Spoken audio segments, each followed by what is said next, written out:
Friends இன்னைக்கு உங்களுக்காக புதிய கதையோட தான் வந்திருக்கேன். இந்த கதை செம்ம இன்ட்ரெஸ்டிங்கா இருக்கும். சரி கதை இன்ட்ரெஸ்டிங்கா இருக்குன்னு சொன்னா மட்டும் பத்தாது. கதையோடைய டைட்டில் டாபிக் தெரிஞ்சா தான் லாஸ்ட் வரைக்கும் ஸ்கிப் பண்ணாம போலாமா வேணாமான்றது தெரியும். சரி வாங்க கதையோட டாபிக்க சிம்பிளா பார்ப்போம். நம்ம கதையில சுமார் 3 பேர் இருக்காங்க. கணவன், மனைவி, மனைவியோட அம்மா. ஸோ 3 பேரு ஒரே வீட்ல வாழ்றாங்க. மனைவி திடீர்னு வேலைக்கு போக ஆரம்பிக்கிறாங்க. அதாவது என்ன வேலைன்னா இரவு வேலைக்கு. அதாவது நைட் ஷிஃப்ட்டு பொண்ணு போறாங்க.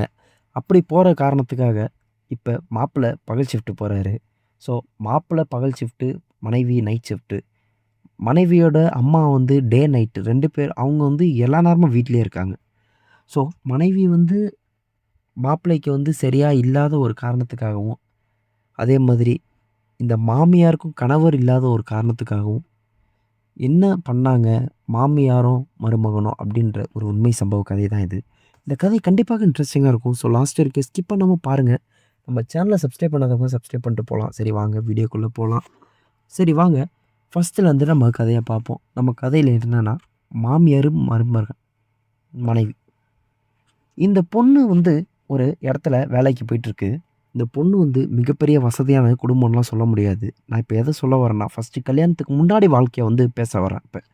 ஸோ இந்த பொண்ணு வந்து ஒரு கம்பெனியில் வேலைக்கு போயிட்டுருக்கு. இந்த கம்பெனிலேயே வந்து சுமார் 5 வருஷம் வேலைக்கு போயிட்டு பார்த்துட்ருக்கு. அதே கம்பெனியில அந்த பையனும் 3 வருஷமா வேலைக்கு போயிட்டுருக்கான். இவங்க 2 பேரும் அப்பப்போ பேச, போவ, அப்பப்போ ஒண்ணா டீ போய் குடிக்க, வர. ஃபர்ஸ்ட்டு நட்பா ஆரம்பிச்ச உறவுகள் இப்ப காதலா வந்து முடிஞ்சு, இவங்க 2 பேரும் கல்யாணம் பண்றாங்க. பொண்ணோட வீட்ல மிகப்பெரிய வசதியான்னு கேட்டா கிடையாது. ஏன்னா வசதியா இருந்தா வேலைக்கு போறதுக்கான சிச்சுவேஷன் அமைஞ்சிருக்காது. அதன் காரணமாக பொண்ணு வந்து வேலைக்கு போற சிச்சுவேஷன் தான் அமையுது. பொண்ணுக்கு வந்து அப்பா கிடையாது. அப்பா வந்து ஒரு சாலை விபத்துல இறந்துடுறாரு. அம்மா மட்டும் தான். பொண்ணு கூட பொறந்தவங்களும் யாரும் இல்ல. பொண்ணுக்கு வந்து அம்மா விட்டா யாரும் இல்ல. அம்மாவுக்கும் வந்து அவங்க பொண்ண விட்டா யாரும் இல்ல. சரி இப்படி எந்த சிச்சுவேஷன்ல பொண்ணு வந்து கல்யாணம் பண்ணிடுச்சு. சரி இப்ப மாப்பிள்ளை வந்து பேக்ரவுண்ட் என்னன்னு கேட்டிங்கன்னா, மாப்பிள்ளையும் வந்து மிகப்பெரிய ஆள்லாம் இல்ல. மாப்பிள்ளைக்கு அம்மா, அப்பா 2 பேரும் கிடையாது. மாப்பிள்ளையும் வந்து தனி ஆள் தான். கூட பொறந்தவங்க யாருன்னு யாருமே தெரியாது. சரி இப்ப மாப்பிள்ளை வந்து மாப்பிள்ளை மனைவி 2 பேரும் ஒரே கம்பெனியில வேலைக்கு போயிட்டுருக்காங்க. 2 பேரும் ஒரு நல்ல சம்பாத்தியம் இப்ப இருக்கு. அதே மாதிரி பொண்ணுக்கு மட்டும் தான் அம்மா இருக்காங்க. அதன் காரணமாக இப்ப பொண்ணு, அம்மா, மகன் சுமார் 3 பேரும் ஒரே வீட்ல தான் வாழ்றாங்க. இதுல என்னன்னா, திடீர்னு ஒரு நாளு பொண்ணுக்கு வந்து ஒரு நல்ல பொசிஷன் வேலை கிடைக்குது.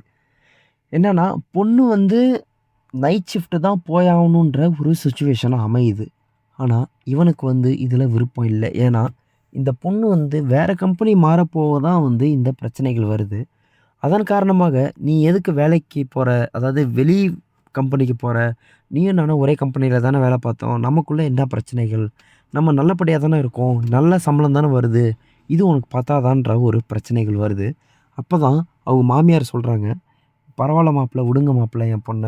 அவ வந்து நல்ல ஒரு குணம் உள்ளவ. அவள மேல வந்து நீங்க சந்தேகப்படாதீங்க. அவ நல்ல இதுதான்." அப்படின்னு சொல்லும்போது, அப்ப இவன் சொல்றான், "எனக்கு உங்க பொண்ணு மேல சந்தேகம்லாம் இல்ல அத்த.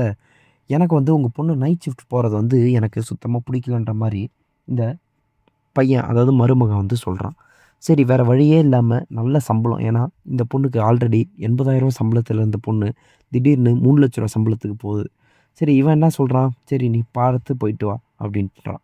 ஆனா, இதில தான் ட்விஸ்ட் என்ன ஆரம்பிக்குதுன்னா, பகல்ல வந்து காலையில 9 மணிக்கு இவன் வேலைக்கு போயிட்டு, சாயங்காலம் 8 மணிக்கு வரான். இந்த பொண்ணு 7:30 மணிக்கு போயிட்டு, காலையில 10 மணிக்கு தான் வருது. இப்ப இவங்க 2 பேரும் வந்து ஃபோன்ல மட்டும் தான் பேசிக்கிறாங்க. நேர்ல பார்த்து பேசிக்கிறதே இல்ல. ஆனா, இவங்க 2 பேருக்கும் வந்து பொதுவான ஆள் யாரு? மாமியார். அதாவது இந்த பொண்ணோடைய அம்மாவும், இந்த பையனுடைய மாமியார். ஓகேங்களா? இப்ப இப்படியே போயிட்டுருக்க சிச்சுவேஷன்ல தான் மாமியாருக்கு வந்து ஆல்ரெடி ஒரு ஏக்கம் இருக்கு. ஏன்னா, அவங்களுக்கு கணவர் இல்ல. நம்ம மருமகனும், மகளும் சந்தோஷமா இருக்கிறத வந்து ஒரு நாளு நம்ம மாமியார் பார்த்துடுறாங்க. பொண்ணோட அம்மா பார்த்துடுறாங்க. அப்படி பார்த்து அவங்க நியாயப்படி அவங்க வந்து ஏக்கம் ஆகக்கூடாது. ஆனா, அவங்க வந்து ஏக்கமா ஆவுறாங்க. இன்னொரு விஷயம், நம்ம பொண்ணும் இப்ப இந்த மாதிரி எப்ப பார்த்தாலும் வேலையிலே இருக்கா. நம்ம மருமகனும் இப்ப ரொம்ப காஞ்சு போயிருப்பாருன்றது வந்து நம்ம அத்தைக்கு தெரியுது. சரி அத்தைக்கு தெரிஞ்ச உடனே என்ன பண்றாங்கன்னா, சரி ஒரு 2 மாசம் பொறுத்திருக்காங்க. 2 மாசம் இவங்க 2 பேரும் வந்து ஒண்ணா சேர்றதுக்கான வாய்ப்பே இல்லாத சிச்சுவேஷன அமைக்கிறாங்க. அமைச்சதுக்கப்புறம் தான் மாப்பிள்ளை கிட்ட அன்னைக்கு நைட்டு ஒரு நல்ல சாப்பாடு செஞ்சு குடுக்குறாங்க. செஞ்சு குடுத்து, மாப்பிள உட்காருங்கன்னு சொல்லிட்டு, மாப்பிள கை கால் அழுத்தி விட்டுமான்ற மாரி கேட்குறாங்க நம்ம அத்தை. அவங்க கேட்குற மாரியே நம்ம மாப்பிள்ளையும், "சரி அத்தை நீங்க எனக்கு கை கால் அழுத்தி விடுங்க. ரொம்ப வலிக்குதுன்ட்டு" சொல்றாரு. அப்படி சொல்லும்போது இவங்க கை கால் அழுத்தி விடுறாங்க.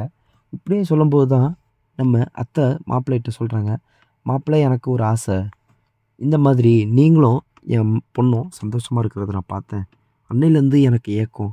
இத நான் யார்கிட்ட போய் சொல்றதுன்னு தெரியல. எனக்கு உதவி பண்ணுங்க. இன்னொன்னு, நீங்களும் இப்ப எந்த விதமான இதுவும் இல்லாம ரொம்ப கஷ்டப்படுறீங்கன்றது எனக்கு தெரியும் மாப்ள" அப்படின்ட்டு நம்ம பொண்ணோட அம்மா சொல்றாங்க.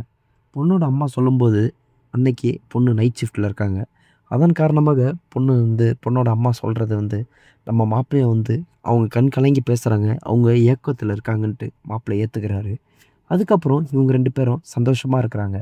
சந்தோஷமா இருக்கும்போது தான், நம்ம அத்தை அன்னைக்கு சொல்றாங்க, "அது மாப்பிள்ளை நீங்க செம்ம.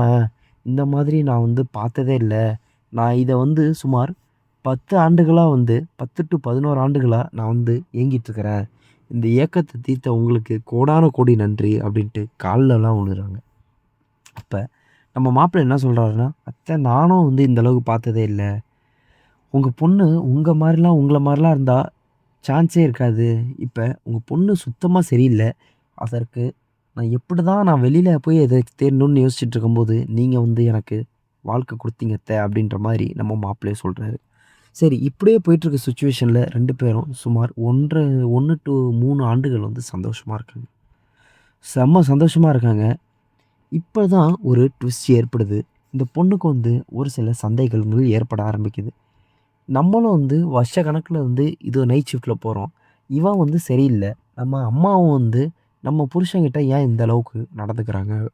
ஏன் வந்து எப்ப பார்த்தாலும் வந்து அவங்களுடைய மருமகன விட்டு குடுக்காம இருக்காங்கன்ற ஒரு சிச்சுவேஷன் இருக்குது. அந்த நேரம் தான் திடீர்னு பார்த்தா, இவங்க பொண்ணுக்கு ஒரு ஃபோன் வருது. அன்னைக்கு நைட் ஷிஃப்ட்ல இருக்கும்போது. அதாவது இந்த பொண்ணோட கணவர் ஃபோன் பண்ணி, "இந்த மாரி உங்க அம்மாவுக்கு பயங்கரமான வயிறு வலி. நாங்க ஹாஸ்பிட்டல்ல சேர்த்துருக்கோம்" அப்படின்ட்டு. ஹாஸ்பிட்டல்ல சேர்த்துருக்கோம்னு சொல்லும்போது தான், திடீர்னு ஹாஸ்பிட்டல்ல ஒரு ட்விஸ்ட் அண்ட் டர்ன் வைக்கிறாங்க. என்னன்னா, அந்த பொண்ணுகிட்ட, "இது யாரு?" அப்படின்னு கேட்கறாங்க. எங்க அம்மான்னு சொல்லவும், "உங்க அம்மா வந்து கர்ப்பமா இருக்காங்க" அப்படின்றாங்க. இந்த பொண்ணுக்கு செம்ம ஷாக்கு. கர்ப்பமா இருக்காங்களா? இவங்களுக்கு கணவரே இல்ல. எப்படி இவங்க கர்ப்பமா இருப்பாங்கன்ற ஒரு சிச்சுவேஷன் ஏற்படுது. இந்த பொண்ணு வந்து செம்ம டென்ஷனா பார்த்துட்டுருக்கு இவங்க கணவர. யார் தான் காரணம்ன்ட்டு. ஆனா, டிஎன்ஏ டெஸ்ட் எடுத்து பார்க்குறாங்க. இவங்க கணவர் காரணம் இல்லன்றது தெரிய வருது. இப்ப தான் மிகப்பெரிய ட்விஸ்ட் அண்ட் டர்ன் நடக்குது. இதற்கிடையே என்ன நடந்துச்சுன்றது நம்ம பார்ட் 2ல பார்ப்போம். நம்ம கதை பிடிச்சிருந்தா லைக் பண்ணுங்க. நம்ம வீடியோ பிடிச்சிருந்தா சப்ஸ்கிரைப் பண்ணுங்க. இது நடந்த ஒரு உண்மை சம்பவ கதை தான். அடுத்ததா ஒரு நல்ல கண்டென்ட்ல சந்திப்போம். நன்றி.